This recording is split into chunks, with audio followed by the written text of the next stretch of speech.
corpo de cristãos reunidos em torno da mesma fé que é Jesus Cristo. Então, em nome de Jesus, é aquilo que eu faço, é aquilo que você faz, amém? Então diga para o teu vizinho, olha, nós estamos falando daquilo que você deve fazer e daquilo que eu preciso fazer. Aleluia. Eu vou pedir para você me acompanhar e me ajudar nesta mensagem, estando atento. Tem horas que há uma certa dispersão. Eu queria que você pudesse estar atento para a gente poder caminhar e compreender um pouquinho mais. Muitas vezes a nossa função, aquilo que talvez seja esperado de nós, muitas ocasiões ficam, como que diz a Bíblia, como que luzeiros debaixo do alqueire, para que brilha, mas ninguém enxerga. E a ideia não é simplesmente que você brilhe, mas que você tenha visibilidade, para trazer visibilidade àqueles que precisam, amém? Louvamos ao Senhor. Esta noite nós vamos falar, na continuação desta série, isto é o que fazemos. E sabe o que nós fazemos, o que queremos dizer hoje? Nós colocamos Deus em primeiro lugar. Esse apelo, esta verdade, esse senso, é o senso que tem que estar no coração de cada um que se chama cristão. Deus tem que ser o primeiro na nossa vida, amém? Você põe Deus em primeiro lugar na sua casa? Aleluia, essa é a verdade.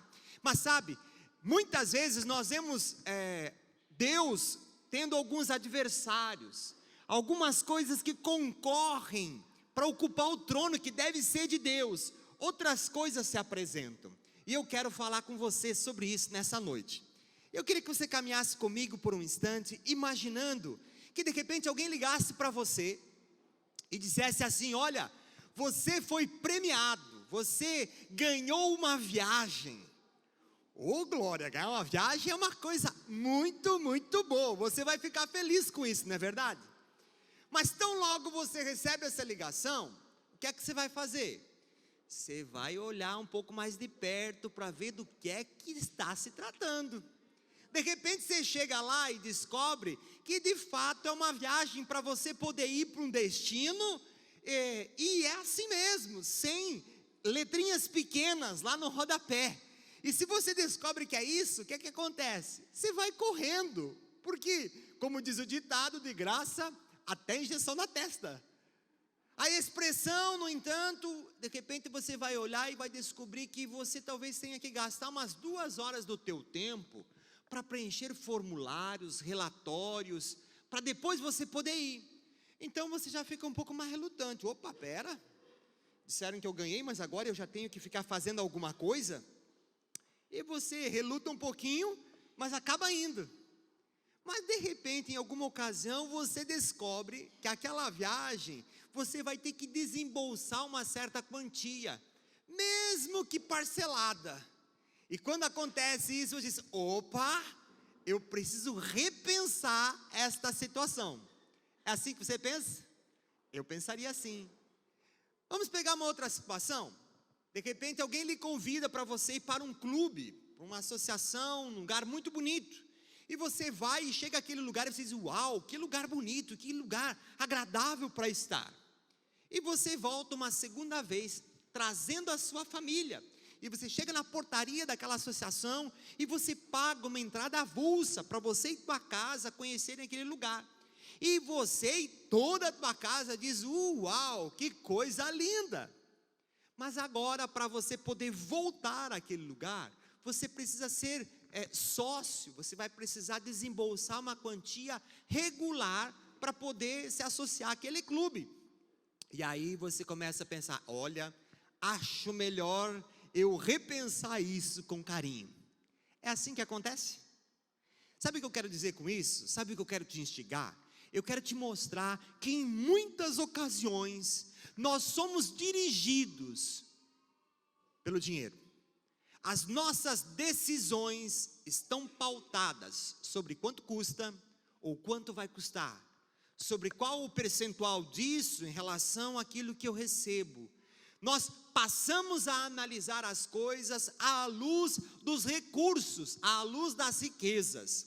E a Bíblia, ela mostra para nós algumas coisas interessantes. Sabe que quando nós começamos a olhar e ver as coisas sobre a riqueza, você vai perceber, e eu quero instigar você a pensar nisso, que uma boa parte ou uma grande parte das decisões que nós tomamos todos os dias estão pautadas sobre valores, sobre recursos, sobre riqueza. E porque elas estão pautadas sobre isso, elas formam a nossa mentalidade, elas formam a nossa maneira de reagir aos eventos da vida. Mas a Bíblia diz o seguinte, que nós não podemos servir a Deus e ao dinheiro, nós não podemos servir a Deus e às riquezas, porque ou iremos agradar um e odiar o outro, aborrecer o outro, ou vice-versa. Então, em outras palavras, nós vemos que o dinheiro, a riqueza, recursos financeiros, é um grande concorrente de Deus para sentar no trono. E quando nós estamos numa noite como essa, dizendo que isso é o que fazemos, nós colocamos Deus em primeiro lugar, nós queremos dizer que não estamos vitimizados, não estamos andando à luz de tudo o que acontece à nossa volta. Nós reconhecemos o valor do dinheiro, mas nós somos senhores sobre ele, e Deus é Senhor sobre nós. Isso é o que fazemos, colocamos Deus em primeiro lugar da nossa vida, sem nenhuma sombra de dúvida. Sabe, às vezes, as pessoas pensam que são generosas, e pensam que são generosas porque dão. Mas ser generoso e ser doador são duas coisas diferentes. Dar alguma coisa é diferente de ser generoso. No Brasil, nós ainda temos muita déficit de informações, tem muita coisa que a gente não sabe dizer.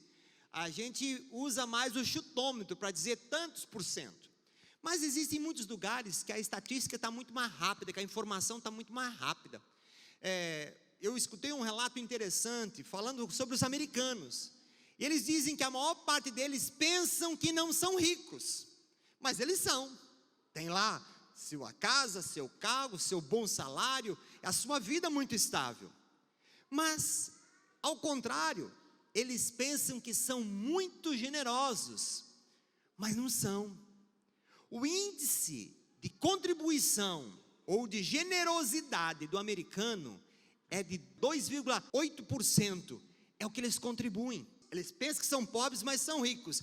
Pensam que são generosos, mas não o são. E escute, quanto maior é o valor, quanto maior é a sua renda, esse percentual ainda mais diminui. A expressão é que muitas vezes as pessoas não dão, porque estão limitados sobre uma mentalidade, um mindset de escassez, uma preocupação com o que há de ser dos seus recursos, o que há de ser com o seu amanhã. E essa preocupação os limita, e eles passam a viver sobre o comando da sua riqueza, do seu dinheiro, das suas preocupações, daquilo que ele pode olhar carteira a carteira minha, quanto eu posso gastar. Essa expressão é uma expressão comum, e isso muitas vezes leva as pessoas a um ciclo de escassez. E escute, escassez é um ciclo, escassez não é um momento, é um ciclo que passa a ficar num giro, num looping indefinido. Por quê? Porque se nós não rompermos o padrão, a coisa complica. Nós temos aí um pequeno gráfico para você entender o ciclo da escassez. Nós consumimos, e uma vez que consumimos, nós vemos faltar. E uma vez que acontece a falta, isso gera medo. E o medo nos apavora e a gente volta a consumir. E quando consome, falta e gera medo, e consome, falta, gera medo, e a gente fica nesse loop, num loop de escassez, porque estamos falando de pessoas que são consumistas, precisam consumir para poder ter a sua satisfação, e isso é uma situação bem trágica, bem desagradável. Muitas pessoas olham para essa situação e eles dizem assim: olha, eu até gostaria de poder contribuir mais, mas não dá. Sabe, a expressão é que quando nós entramos nesse ciclo, nós acabamos nos colocando, como diz a Bíblia, num lugar apertado. Quando eu era criança, lá na nossa cidade, em Matelândia, eles estavam fazendo todas as tubulações de esgoto ou de escoamento de água, ok? As bocas de lobo e tudo mais. E quando nós éramos crianças, o pessoal da prefeitura colocava aquelas manilhas uma do lado das outras, nós brincávamos de poder passar por dentro das manilhas, elas ainda sem serem cavadas, né? E nós queríamos entrar por dentro delas. E tinha algumas grandes, que era muito fácil, mas também tinha algumas menores. Então nós nos sentimos desafiados a ficar meio que de gatinho, ou quase que se arrastando para poder passar por aqueles lugares. E às vezes era longo período que você não conseguia escapar. E vinha uma turma atrás e vinha uma turma na frente, e de repente enroscava, dava uma sensação de aperto, e aquele que estava ali no meio já ficava agoniado, já queria dizer, ui, vai, deixa eu sair daqui. Uma sensação de aperto. Não sei se você já teve alguma vez um pouquinho de claustrofobia, num lugar apertado. Consegue imaginar esse lugar apertado? É assim, eu quero fugir, eu quero sair daqui correndo. Esse ciclo de escassez é algo que começa a nos pressionar de todos os lados, de modo que a gente não consegue enxergar possibilidade boa para frente, nem possibilidade boa para trás. Você se sente enclausurado. E esta situação é uma situação que vai gerar muitas vezes um alto preço da alma daquele que está envolvido. Quando você entra num ciclo desse, esse lugar apertado te cobra paz, esse lugar te cobra às vezes relacionamento, esse lugar te cobra esperança. Então, uau, é um lugar que nós devemos fazer de tudo para poder fugir. Sabe, muitas vezes quando nós olhamos para esse ciclo, nós temos que olhar sobre a ótica da generosidade. E a generosidade, em muitas ocasiões, é uma coisa que a generosidade nos outros incomoda a gente, porque não tem nada a ver com o outro, tem a ver conosco, tem a ver com a nossa situação, com o nosso estado de coração. Veja, estamos falando que isso é o que fazemos como igreja, como cristãos. Damos a Deus o primeiro lugar, nós somos generosos, esse é o chamado de Deus para nós. Quando nós vemos alguém muito generoso, nós ficamos incomodados. Olha para a Bíblia, você vai ver uma situação interessante, onde Jesus está com seus discípulos em uma casa, numa refeição, e uma mulher que recebeu como herança um vaso com um perfume muito caro, ela pega aquele perfume, quebra o vaso e derrama sobre Jesus. E aí Judas fica assustadíssimo com aquilo, incomodado com aquilo. E Judas diz, uau, por que fazer isso? Daria para vender por 300 denários, dava para a gente dar muita coisa para os pobres, dava para fazer aquela outra coisa, aquela outra e aquela outra, para que vai gastar? Ele estava preocupado com aquilo que a mulher estava fazendo. Jesus olha para Judas e diz assim, ei, Judas, pobre você sempre vai ter, sempre vão existir outras necessidades, mas note que essa mulher, ela fez algo por mim, e isso vai ser lembrado por todos os tempos. Jesus estava dizendo, ei, você está com uma visão de escassez, você está com uma visão interesseira, é importante isso que você está falando, mas não existe só isso na sua vida, não existe só isso para ser feito, existem outras coisas que também são preciosas e são importantes, coisas que você precisa investir a sua vida, você precisa investir os seus recursos, você precisa dar um próximo passo. Judas ficou incomodado, sabe por quê? Porque a cabeça dele, aquilo era desperdício. Quanta coisa a gente começa a olhar à nossa volta, e nós começamos a ser picuinheiros, por quê? A generosidade de alguns diz, uau, mas eu podia fazer tanta coisa com isso, para que fazer uma coisa dessas, para que fazer uma oferta daquelas, para que ajudar alguém com o valor desse? E quando a gente começa a se incomodar, isso só mostra a nossa visão de escassez, a nossa mente sendo formada pela escassez e sendo dirigida pelo dinheiro. Não é nem o que sai do meu bolso, do seu bolso, é o que sai dos outros que nos incomoda. Uau! Isso é ser muito mesquinho, isso é ser muito miserável, isso é ser muito escravo.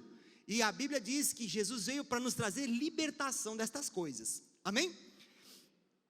Quando nós começamos a falar desse assunto, muitas vezes se torna um momento tenso. Espero que não seja aqui hoje, amém?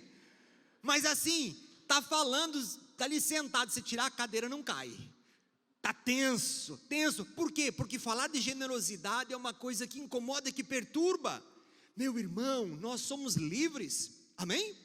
Agora nós temos que conhecer a verdade de Deus a nosso respeito e entender que fomos chamados como igreja para sermos generosos, para sermos prontos para derramarmos sobre todos aqueles que necessitam, inclusive o reino de Deus.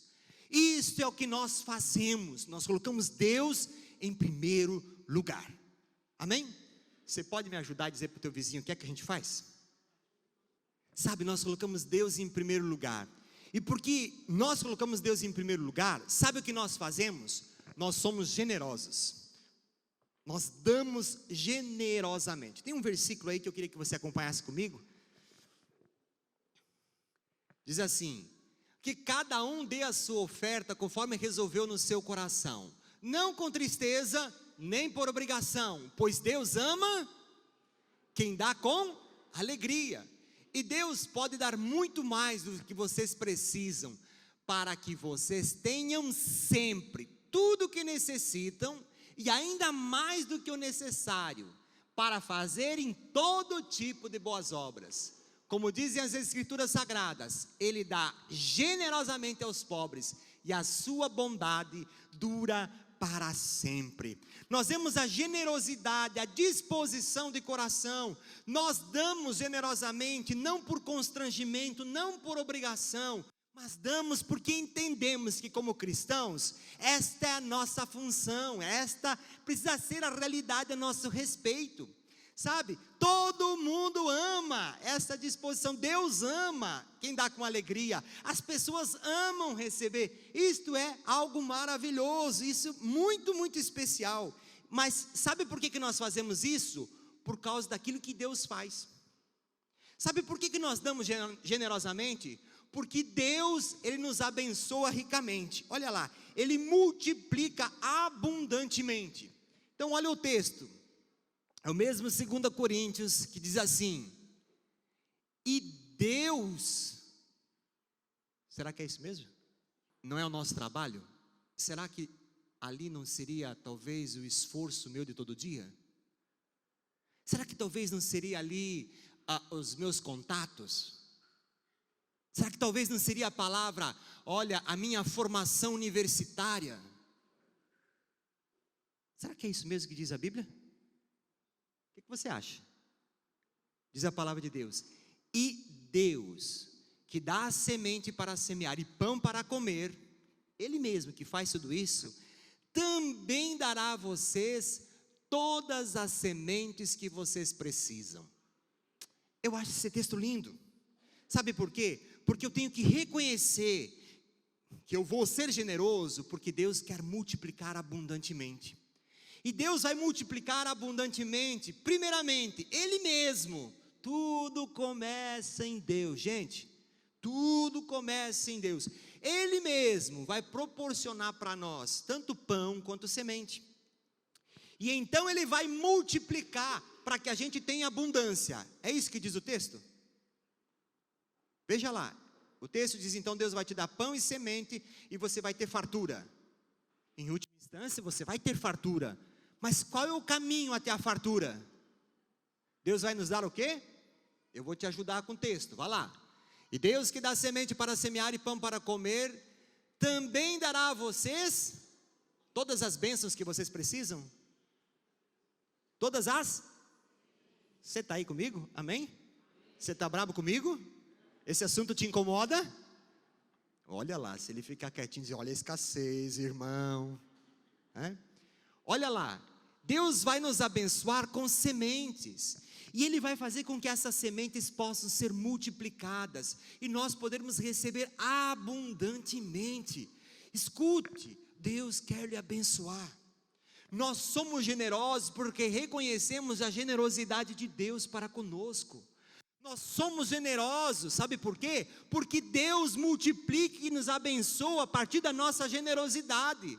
Quando nós plantamos no seu reino, nós vamos colher abundantemente. Tudo é uma situação de confiarmos no Senhor, porque Deus é bom. Deus quer estabelecer o seu reino na terra, gente. Deus quer uma igreja forte. Mas não adianta uma igreja forte se as pessoas que estão na igreja não são fortes. Não dá para você dizer que um país é rico se as pessoas são miseráveis. Não para dizer que a igreja é rica e poderosa se as pessoas estão enfraquecidas financeiramente. Deus quer uma igreja forte para estabelecer o seu reino. Mas para que aconteça isso, Deus precisa que você esteja experimentando a graça e o cuidado dEle. Amém? Deus quer abençoar você. Então, nós somos generosos porque Deus multiplica abundantemente tudo aquilo que está na nossa vida. E aí, nós quebramos um ciclo dentro desse conceito de escassez e passamos a experimentar o ciclo da provisão. Nós damos, então Deus multiplica, e isso vai gerando fé no nosso coração, que nos faz com que nós damos mais, com que Deus multiplique mais, e que vai gerando mais fé no nosso coração, e a gente vai começar a entrar nesse loop novamente. Veja, tudo novamente começa com Deus. Deus dá a semente. Agora, o que você vai fazer com a semente? Você pode consumir, ver ter falta, ficar com medo e consumir, ou você pode pegar a semente que Deus te deu e você dá, você experimenta a multiplicação de Deus e você passa a ter a tua fé edificada. O nosso mindset, a nossa mentalidade, muitas vezes foi construída sobre recursos financeiros, sobre o medo de faltar. E Deus está querendo dizer, olha, nós temos um outro caminho para andar. Existe um caminho na linha de cima, o caminho da verdade de Deus. E Deus quer estabelecer esta mentalidade, não só na nossa razão, mas no nosso coração também, para que possamos experimentar toda a boa dádiva do Senhor. Amém? Então, um novo ciclo se inicia, e esse ciclo, ele vai quebrar aquele padrão anterior. E para que a gente possa caminhar nisso, é importante a gente reconhecer algumas coisas, gente, que precisam ser entendidas. Quando nós olhamos para a palavra de Deus, Antigo Testamento, ela trazia um parâmetro, e o parâmetro era que 10%, os primeiros 10% de tudo que eu ganho, eles pertencem a quem? Ao Senhor. No Novo Testamento, qual é o percentual, gente? O que pertence ao Senhor? Tudo. Diga para o teu vizinho, é tudo. Não, ele não entendeu. Diga para ele, tudo pertence a Deus. Tudo pertence a Deus. Agora, quando a gente vai caminhar, nós temos que no mínimo ter uma referência. No mínimo um padrão. O padrão que era no mínimo do 10%. Diga, 10% é mínimo. Jesus, você está preocupado hoje. Vai comigo lá. Não te preocupe, não vou roubar você. Não vou tomar sua carteira. Não estou preocupado com o seu dinheiro. Estou preocupado com a sua vida. Amém? Então veja, os primeiros 10%, eles pertencem a quem? Ao Senhor. A Bíblia diz que os dízimos pertencem ao Senhor. Tudo é de Deus. Mas no mínimo 10% esse pertence a Ele. Então nós temos que ser fiéis no nosso comprometimento. Fiéis a essa disposição. Não dá para a gente pensar numa coisa diferente. Se você é assalariado, ou você trabalha em alguma empresa, quando você vai receber o seu salário, gente, de cara, você tem um salário bruto. Mas você tem obrigações, não tem? Então, se a empresa for lhe pagar corretamente, ela vai ter que de cara de deduzir algumas coisas. INSS, você vai ter que pagar. Mas eu não queria pagar. Não tem, o dinheiro não é seu, o dinheiro é do governo, é a parte que lhe cabe. Se você tem um valor um pouquinho maior, você vai ter que pagar o teu imposto de renda. Mas não queria pagar. É deduzido na fonte, não tem jeito, vai ter que pagar. E a expressão, mas eu não queria, não me pertence. Isso é uma fatia que pertence lá para o governo. Assim é a disposição do dízimo, não me pertence, não pertence a você, pertence ao Senhor, ok? Então temos que ter essa consciência, porque às vezes a gente fica confundindo um pouco as coisas, gente. Quando nós falamos de dízimo, escute, nós estamos falando de uma fatia de 100%, 10% disso pertence ao dízimo. Pertence ao Senhor. Às vezes a gente faz o seguinte, eu vou dar um valor para o Senhor, e a gente dá, vamos imaginar que você ganhasse 1.000, teu dízimo seria quanto? 100. Então, eu vou dar uns 50 de oferta, e eu vou ajudar, e eu vou contribuir, e vai ser ótimo. Veja, você deu uma oferta, mas que você não cumpriu nem o parâmetro mínimo diante do Senhor. Oferta é aquilo que vai exceder a isso. Por enquanto, ainda você está fraudando no mínimo em 50%. Você compreende? Deixa eu te dizer uma coisa. Como gestor de igreja, como administrador da igreja, eu tenho que olhar e eu vou dizer assim: muito obrigado por todas as ofertas que vocês trazem. Muito obrigado por toda a disposição de coração e de alegria de vocês contribuírem para que a nossa casa, não a minha, mas a nossa casa possa ter aí possibilidades como uma boa cadeira, um bom som e tantas outras coisas para a gente poder ser acolhido e cultuarmos ao Senhor juntos. Isso é o meu papel como gestor, amém? Eu sou grato, diga: o pastor é grato. E você não está comigo? Me ajuda. Diga assim: o pastor é grato. Obrigado. Agora, eu vou te contar não como gestor, mas eu vou te contar como pastor. Como pastor, a minha preocupação é com a sua vida. A minha preocupação é que você ande de acordo com o padrão divino.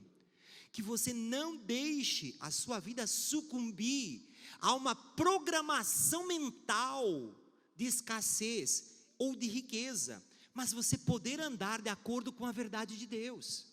Então, como pastor, eu tenho que cuidar de você e dizer: irmão, vamos lá, há possibilidade da gente caminhar muito mais. Deixa eu te contar, há uma grande situação de infidelidade, ou de não sermos corretos nas nossas contribuições.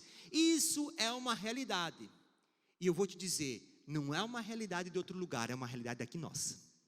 Então, nós precisamos entender que isso é o que nós fazemos, nós colocamos Deus em primeiro lugar e somos fiéis a tudo que Ele faz por nós, amém? Então eu quero te falar um pouquinho sobre o poder do dízimo. Olha aí um texto muito legal, Deuteronômio capítulo 14, versículo 23, eu separei em duas traduções, uma é a tradução em inglês, a tradução aberta do inglês, a do português primeiro. A finalidade dos dízimos é ensinar você a temerem o Senhor, o seu Deus, todos os dias. A versão em inglês diz: o propósito de dizimar é ensinar a vocês a sempre colocarem Deus, aonde? Em primeiro lugar nas suas vidas. Então o primeiro propósito do dízimo, gente, é a gente colocar Deus em primeiro lugar. Se eu ganho a viagem e é de graça, eu quero. Eu gasto um tempo, não sei, mas você tem que pagar, eu não quero mais. Sabe por quê? Porque o dinheiro está determinando algumas coisas. Sabe, nós vamos colocar Deus em primeiro lugar quando o nosso bolso também está comprometido. Nós entendemos Cristo, nós acolhemos Cristo e nós nos comprometemos com Cristo. O nosso recurso, gente, ele é um sinal muito claro do tamanho de comprometimento que nós temos com o Senhor. Amém? Então, essa é a realidade do dízimo. Só que veja, no meio desse conceito, talvez você diga: uau, se eu tiver que tirar 10% da minha entrada, talvez vai faltar. Ai, talvez eu vou ter que reajustar algumas coisas na vida. Vai. Ai, talvez eu vou ter que pensar algumas prioridades. Vai. Ai, eu vou ter que ter muita fé. Sim, você vai. Sabe por quê? Porque Deus está chamando você para uma outra situação, para você caminhar na verdade dEle e não mais nesta programação que a riqueza traz ao nosso coração. Então, é um desafio, é uma etapa que precisa ser vencida e em nome de Jesus você vai conseguir. Você precisa de fé para poder colocar Deus em primeiro lugar, mas não precisa de fé nenhuma para deixar Deus depois em segundo lugar, ou terceiro lugar, ou outra coisa a mais. Você precisa de fé para deixar Deus em primeiro lugar, mas para as outras coisas você não precisa de fé não. Para deixar Deus no seu lugar, a coisa fica muito fácil. Então, a função do dízimo é fazer com que Deus ocupe o primeiro lugar na nossa vida. Por quê? Porque o dinheiro e Deus querem concorrer pelo trono do seu coração. E nós, como cristãos, sabe o que nós fazemos? Nós colocamos Deus em primeiro lugar. Me ajuda de novo e fala para o teu vizinho aí. O que nós fazemos?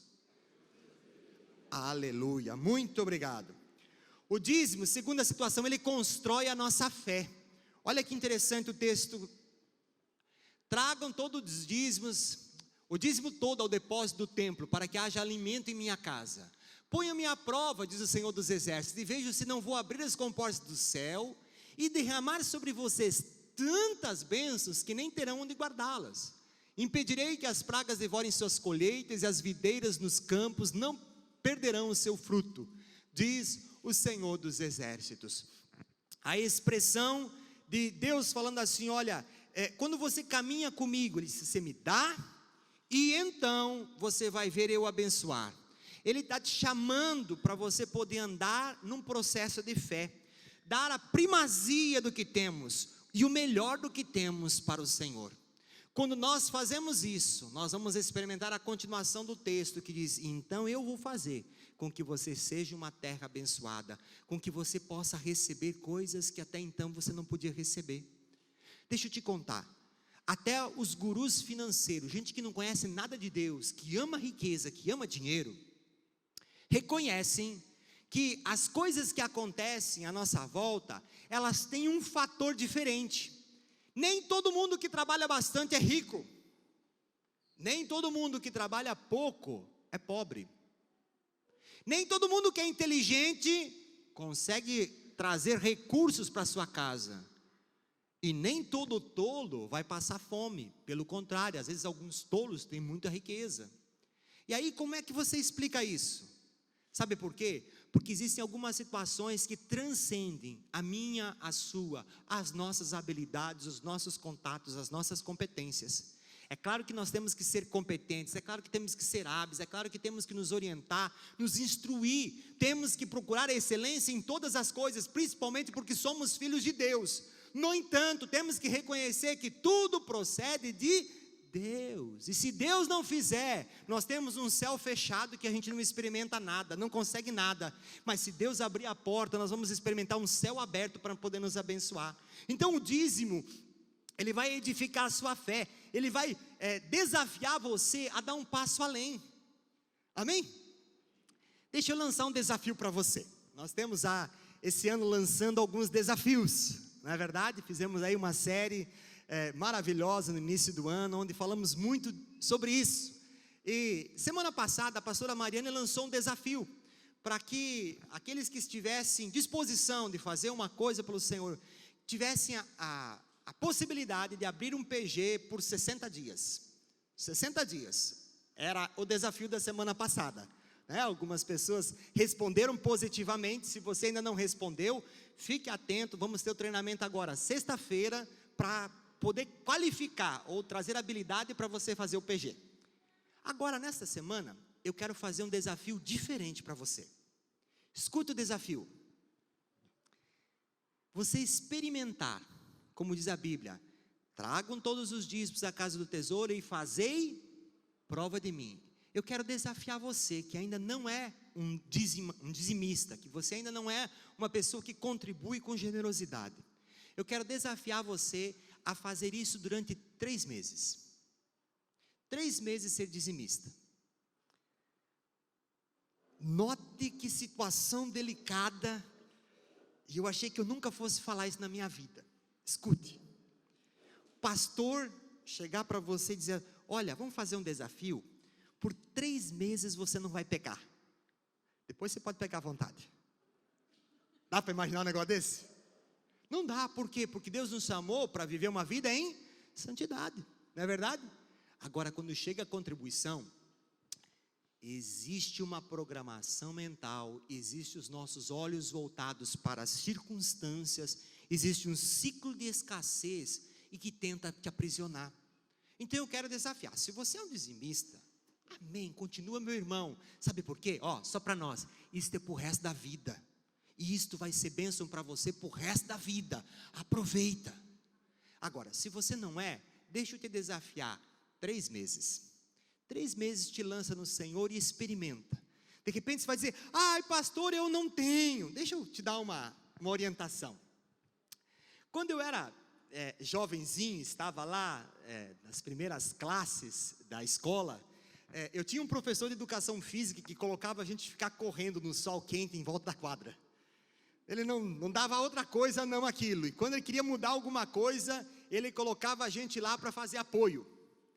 E eu ia fazer apoio, eu não tinha força, eu não conseguia, por mais que eu tentasse, não ia.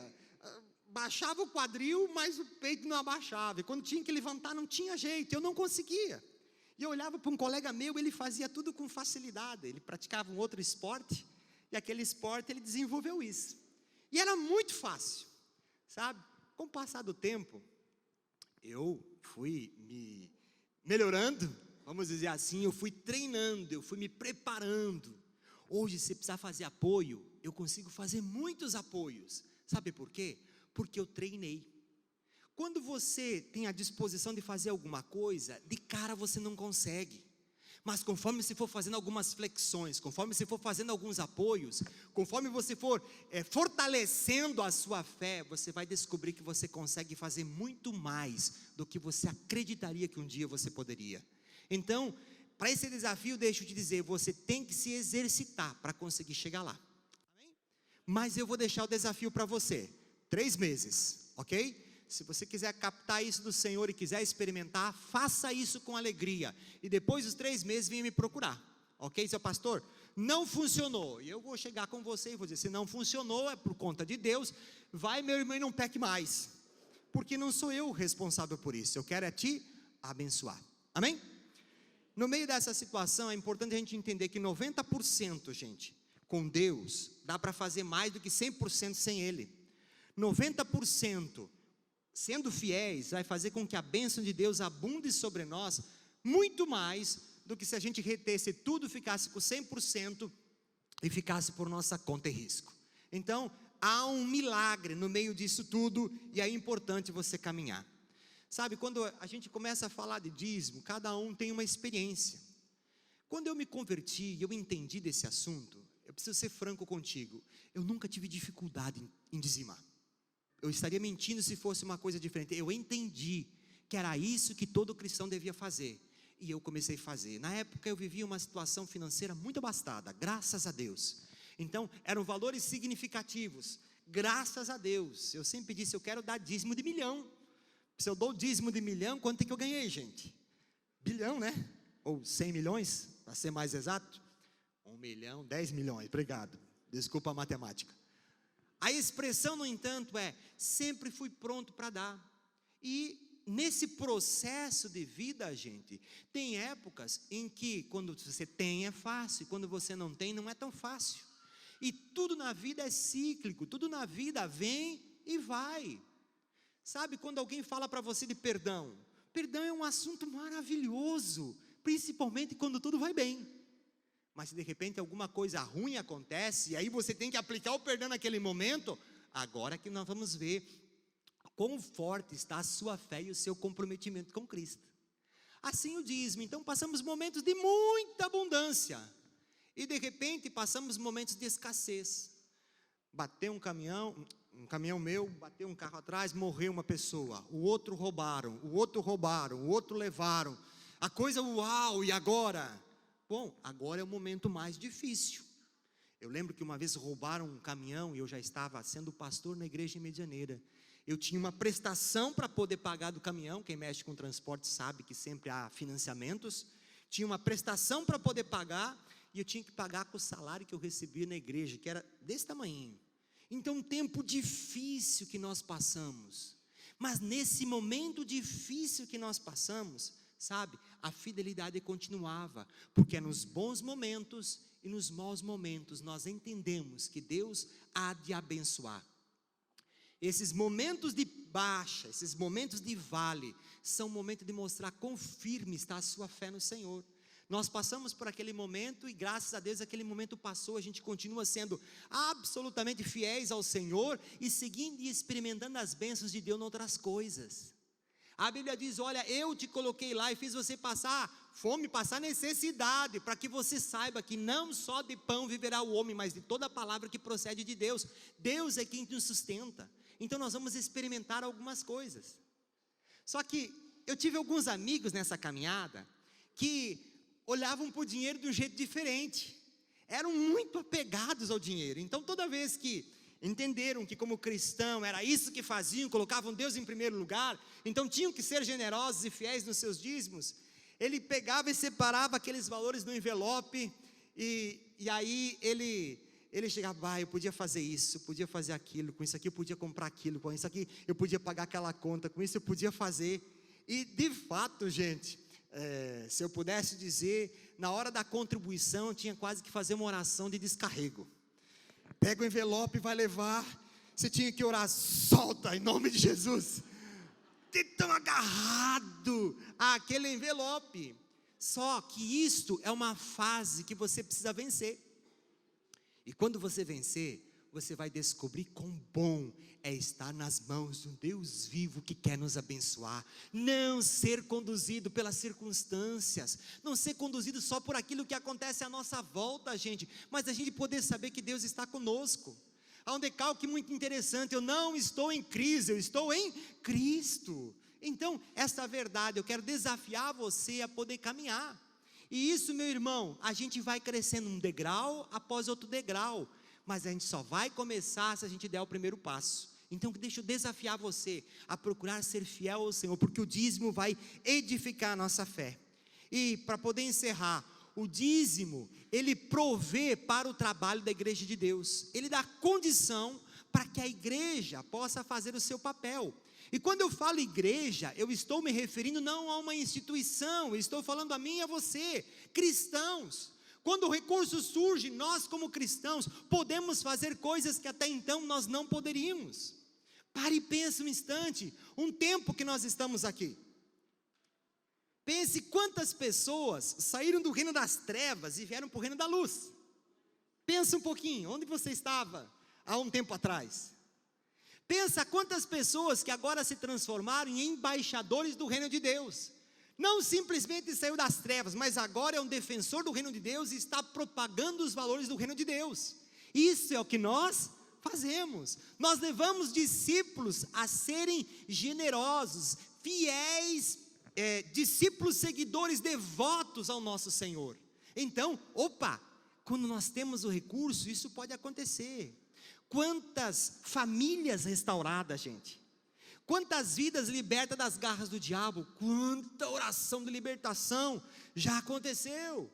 Quantas situações sociais foram transformadas. Pessoas que vieram numa situação difícil e hoje têm uma vida ajustada. Pessoas que vieram numa situação financeira caótica e hoje experimentam uma bênção. Gente, está aí testemunho para dar de rodo para quem quiser ouvir. É só parar para poder começar a escutar, e a gente vai escutar a obra, aquilo que Cristo tem feito na vida de cada um de vocês e na minha também, porque Deus continua operando, amém? Então nós vemos a obra acontecendo. Quanta gente já passou a ser livre da droga, quanta gente já passou a ser livre da depressão, quantas obras maravilhosas. Deixa eu te falar um pouquinho como instituição, gente, sabe, a verdade que liberta, por exemplo. Nós temos 60 pessoas que são remuneradas integralmente para fazer a obra no reino de Deus. São mais de 25 igrejas espalhadas nas regiões em que nós temos. São aproximadamente 10 mil pessoas envolvidas. Pessoas que estão sendo encontradas, estão sendo alcançadas. Sabe por quê? Porque existe recurso para que a igreja de Deus possa fazer a sua obra. O texto seguinte aqui, a esse conceito, diz o seguinte, põe para mim lá o texto: trago o dízimo todo ao depósito do templo, para que haja alimento em minha casa. Sem recurso, sem financiamento, não há possibilidade. Então nessa situação, gente, o dízimo ele serve para nós colocarmos Deus em primeiro lugar. O dízimo ele serve para exercitar a nossa fé, e o dízimo serve para nós colocarmos o reino de Deus estabelecido dentro da nossa casa. Nós vamos lutar as causas da nossa casa, amém? A partir desse propósito, nós quebramos um ciclo da escassez, experimentamos um outro ciclo, o ciclo da realidade, da prosperidade, o ciclo daquilo que nós fazemos. Nós damos, Deus multiplica, nós aplicamos a nossa fé, constrói a nossa fé, e nós damos, e Deus multiplica, e a fé, e nós recebemos, damos, somos abençoados, e esse ciclo começa a se estabelecer. E ao invés de você viver um ciclo de consumidor, você poder migrar a sua vida para um ciclo de contribuidor. Ao invés de você pensar em situação onde você pode receber alguma coisa, você se colocar como alguém que pode dar alguma coisa, porque sabe que a tua recompensa, ela virá do Senhor, amém? Isso é o que nós fazemos, colocamos Deus em primeiro lugar. Você faz parte desse nós? Amém? Então fique de pé, eu quero orar com você. Feche um pouquinho os teus olhos. Isso que fazemos, isso não está se referindo a uma denominação, a um grupo religioso, está se referindo a pessoas que têm a sua vida entregue ao Senhor. Como cristãos, sabe o que nós fazemos? Nós somos generosos. Nós caminhamos num mindset, numa formação mental à luz da verdade de Deus, e colocamos Deus em primeiro lugar. Não só aqui, não só agora, não só para esse momento, mas regularmente. Todos os dias estamos sendo minados por aquilo que está à nossa volta, e as circunstâncias e as riquezas. Mas por isso você tem que ler a sua Bíblia. Tenha o hábito da leitura, vá ao seu TSD, aproveite e escute. São mais de 2.000 versículos que falam desse assunto. Fala mais do que qualquer outro assunto na Bíblia. Sabe por quê? Porque sabe da força contrária. Então renove a sua mente pela palavra de Deus, queira caminhar e queira dar novos passos de comprometimento diante do Senhor. Sabe, não mais consumidor, mas um contribuidor para a glória do nome dEle. Pai, em nome de Jesus, Senhor, nós nessa noite queremos reconhecer a força que tudo que acontece à nossa volta, a força das riquezas, tem exercido sobre nós e nos influenciado na formação da nossa mente, muitas vezes trazendo mentalidade de escassez.